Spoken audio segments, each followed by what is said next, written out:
Kakatapos ko lamang maglaro ng basketball. Ay ako hindi nagtanghalian, hindi rin ako nag-almusal. Ay di ako pagod na pagod. O ay di ako license to eat ngayon ng siopaw.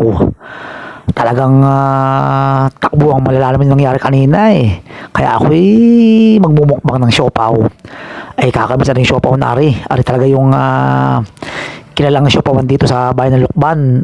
Elementary pa lamang ako'y tagang ari pinipilahan Ari yung tinatawag na Mayra siopaw. Ay talagang sa lambot ng tinapay, yung mga laman ay talagang quality.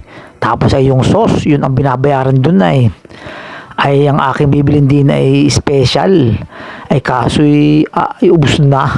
Ang natitira na lamang ay asado sa bola-bola sa halagang 25 pesos.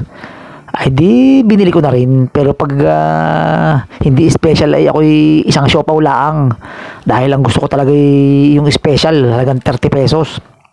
Ay kapag ka-special na siopaw ay ako'y nakakadalawang siopaw din, ako'y dadamak pa sana, ay kasi wala. Ay di bukas na laang ay talagang kada ko uuwi ng Lukban ay ari hindi pwedeng hindi ako magsosiopaw. Saka na muna ang pansit, at ako naman may tindang pansit din sa amin. Pero talagang si siopaw ng Mayras ay ari talagang aking hinahanap-hanap. Ako narito sa Lukban. Basta din sa Lukban ang siopawan din marami, pero sadyang 3 siopawan lang ang kinakainan ko. Ay di ari inuna ko dahil ari yung talagang kilalang kilala at ari institusyon ay yung 2 siopawan na kinainan ko ay sa susunod papakita ko sa inyo.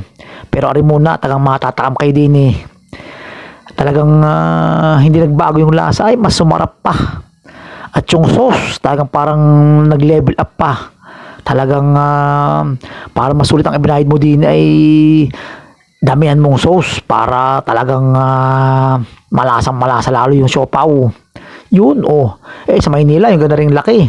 Baka ari nasa 40 pesos na. Tapos ang laman ay kakaunti pa. Dini sulit ang ibabayad mo kay Mayra siopaw.